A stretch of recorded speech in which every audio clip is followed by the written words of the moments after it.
We are live. Welcome to Lunch Money. I'm Tim Gosnell. I'm joined by my co-host and aunt, Melissa Dunn. Today is when you didn't say hi. You always say hi. Hello. Why didn't you say hi? I don't know. You threw off the rhythm. Sorry. You threw off the rhythm. We're off to a rough start. Melissa is on the struggle bus today. It's Wednesday, October 22nd. And today the topic is, can you save money living in a small town? Yeah. I'm excited about this topic. Yeah, we are in a small. Are we in a small town? Smallish, smaller. Okay. You know, here's the thing: if you live in a big city, we're a very small town. Yeah. So that's the thing. If you live in a small town, you're like, that ain't no small town. So we're kind of we're in between. We're more to the small town side for sure. So, but first, let's visit a bit. Let's visit. I was just talking about I got my hair cut, which that nobody noticed. That no one noticed. I was a little disappointed. So it's not a dramatic, but it is a couple inches off, and I was feeling. Do you feel lighter? I was feeling unkempt, and now is that now the you word? feel Is that how kempt? you say? Yeah. It's Whatever it is. Now I feel kempt. I felt unkempt, and now I feel kempt. So it's a good feeling. I feel a little lighter. Good. I didn't like the hair over the ears. Yeah. It affects how you can hear, which I didn't thought like that. I have long hair. I don't notice that. You've never noticed that? Like it felt a little muffly. So anyway, glad to be a little. Halloween we're on the tail of Halloween. We're on the cusp. Yes. And my son has a haunted yard, so that's going to consume my life and your husband's life. Oh, my husband loves it. From Friday to Saturday. Saturday is the haunted yard. We got to prepare all day Friday. So and then is Sunday cleanup? Like, when is the cleanup? Yeah.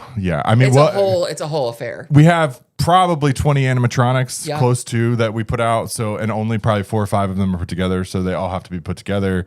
But then we're inserting video footage of this. Yeah. Chris will put some in.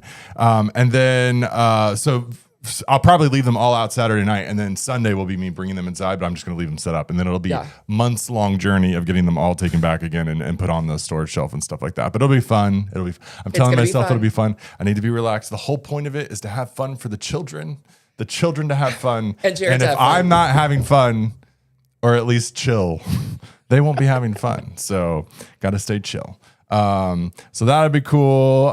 What's new with you? Anything new with you? No, I'm working. Working. Mm-hmm. Working a lot. How do you like working? I like it. Great. I'm real chatty. She's literally going, I like it. There's a lot I could say, but I like it, but she's not going to say it. Okay. No. Well, let's do, we have a game we're going to play today. Oh. We're going to play Financial Fact or Fiction. Okay. ChatGPT came up with this game for us, so we'll see how it is. So you get to play. Okay. I get to ask the questions. And do our friends get to play in the comments? Like, play along. Yes, play along. Yeah. Let's see if anybody's streaming with us. We got no one streaming with us, but when you watch it later, please play along. Play along. Okay. Financial Fact or Fiction. Financial Fact or Fiction. Paying the minimum avoids interest, and this is on credit card debt. Credit card debt. Paying the minimum payment avoids interest. Fiction. You avoid interest only when you pay the full statement balance by the due date. Otherwise, interest accrues. And it accrues quick and fast. Depending on your balance, depending on the interest rate, your balance could actually go up even if you're making the minimum payments. So that is definitely false. All right. Checking your own credit score lowers it. So I think that is fiction, because I think you can check it maybe like once a year. Pulling your own, it is fiction. Pulling your own report is a soft inquiry and doesn't hurt your score. But there are hard inquiries that will hurt your credit score. So if they see you looking at a new house or a new car, those can potentially ding it. And they're trying to help make other creditors know, hey, you're out on the hunt. Because if you did it all really quickly, you could take out a ton more money then. So they're trying to combat some of that. So, all right. Carrying a small balance helps your credit score. Oh, I don't know about this. This is all credit card and debt. That is true. I don't know that it is. Fiction. It costs interest and doesn't help FICO scores. Score utilization, on-time payment history matters. Okay. So you want to. It can help your score to have a credit card open for a long period of time. But just pay if you paid it off in full every single month. That's just as good. Okay. I heard it wasn't. Yeah. And typically what they're looking at with credit scores is your available debt to utilized debt ratio. And so if you have a balance, then that's taking up available. So they're looking at it as a percentage of how much debt do they have available to them, or credit do they have available to them, and then what are their balances. And so the higher that is, then that's going to affect your credit score negatively. And so if you have it all paid off, and I have all this available to me and I'm not utilizing it, it's going to be good. What I used to do, like, we have a very good, there's even been a time I was very proud of this. We had because the high end of the credit score is 850. We had an 849 for a very long period of time. We're in the high 800s, and depending on, like, we got a new house, so like that brings it down, all those kind of things. Long term, it'll bring it up. But I would call my credit card companies and ask them to increase the balance every once in a while, and slowly increasing that balance so that gets those ratios up. So even if you were carrying raising your credit limit, because then if you are carrying $5,000 but you have $20,000 limit versus you're carrying $5,000 versus $10,000. I don't recommend carrying credit card debt, but if you did, we have $2,000 to $5,000 that go on a credit card every month that gets paid off. It just helps those ratios. So I don't know. We'll play more of this. There's more questions, but it's a good start for today. Nice. Thanks, ChatGPT. Please subscribe to the channel. We're on a mission to overtake Dave Ramsey, the godfather of personal finance. Do you have our numbers this week? You didn't last week. I looked at them.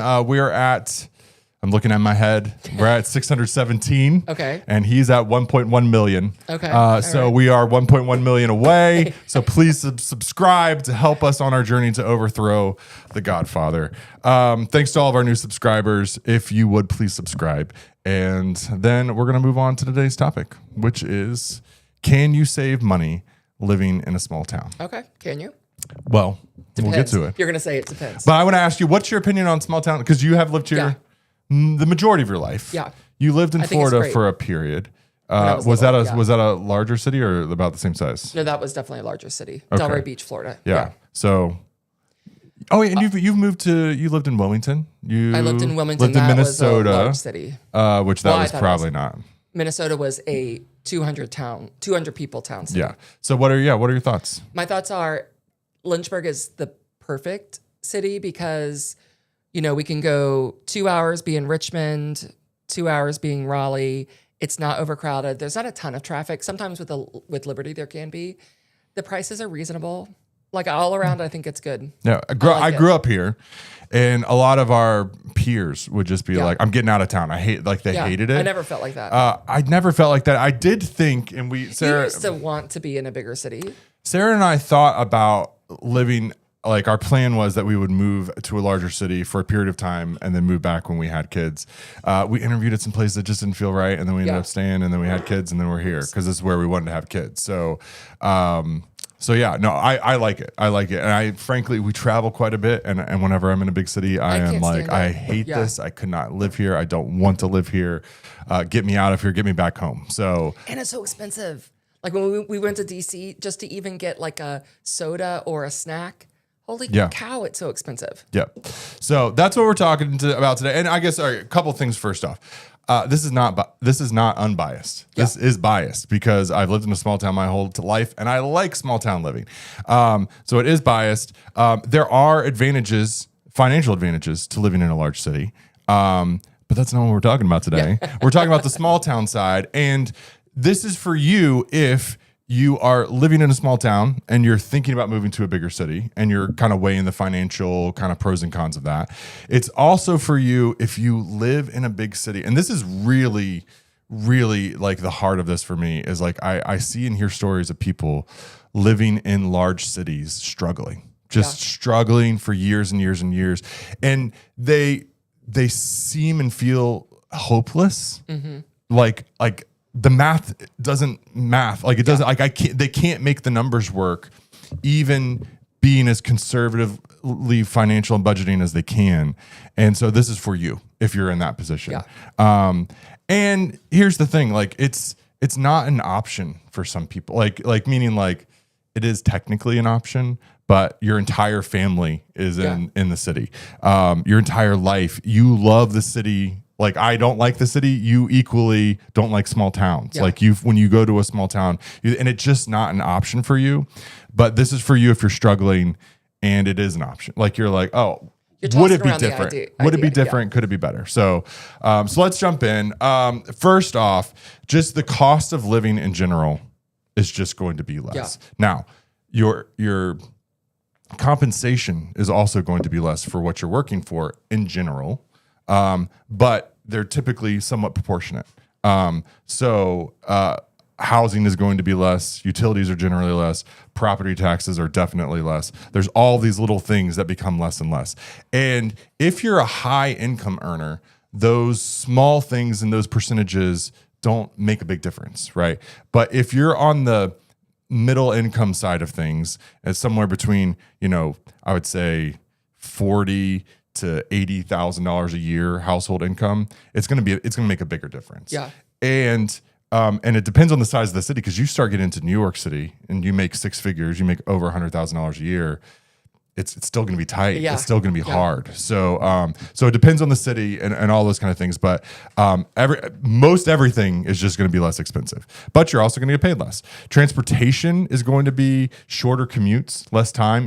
I hear people who live in Northern Virginia who drive an hour in traffic both ways, right? I can't imagine. And so just from a time savings, like if you take that same time and you are able to either work 2 hours more and make 2 hours more a day, or just take that back into your life and you get 2 more hours of life to live. My commute is maybe 10 to 15 minutes. It used to be 5 minutes. I used to be 5 minutes away. And you're just here in a breeze. There's no traffic. So that time is money, right? Like that time can be money, or it can be life enjoyment. So we have all these expenses. Just to give some context, we're in this. Our town is 60,000 to 100,000 people. I have multiple businesses. I have Double Tap Media, which is a small web agency, and then Melissa and I have Picky Polly, which is a brand for neurodivergent people with like STEM toys and different kind of things for them to help cope. We have an office building here. And we just got a 2-year lease for $200 a month. It's got 3 rooms. Commercial space, 3 rooms, probably 400 square feet. It's not huge. But for $200 a month, that includes our electricity. That includes trash. That includes water. That includes everything. $200. It's crazy. And think about getting that kind of space in a large city. I mean, you're going to be talking about there's just a lot more flexibility for everything, not just in your personal finances, but if you're doing business. And here's the other beautiful thing about business in a small town is I can reap the benefits of the low cost of living in a small town.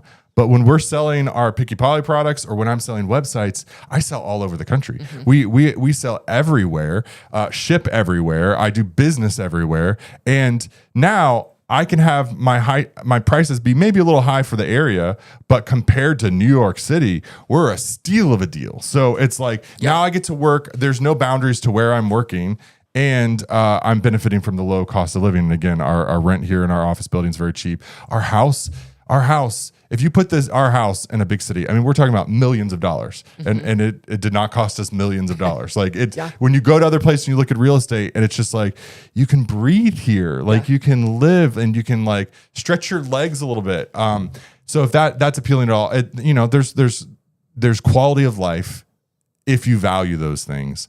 And then there's going to be cost savings, So it really does depend on what you value. It does. Because if you value like Broadway, right, Lynchburg is not the place to be. And if you value business connections, I was talking to a business friend in New York, and he created these camera bags, and he can just go in and email the head of one of the big camera retailers and ask for a lunch meeting and get a lunch meeting and pitch his bag to him. Like so if you want to do business, and there's certain industries like comedy or acting, like you need to be in New York or LA. Like there's certain things that you have to be.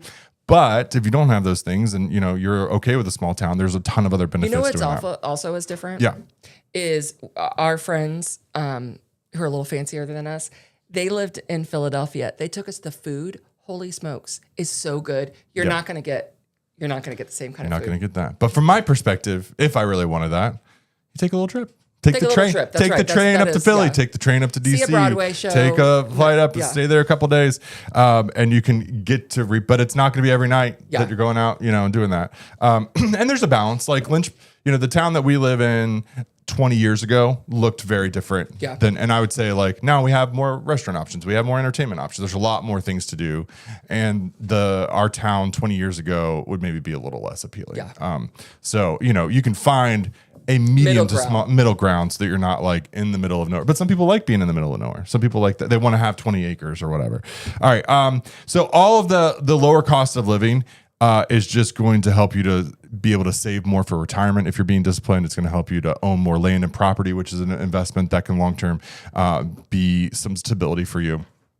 And then there's just the quality of life. Like if you're less stressed, there's less friction. Everything. There was this. It was a Radio Lab back in the day where they talked about the pace that a person walks in a large city versus a small city is just so much faster. Mm-hmm. Everything they measured how quickly people talk.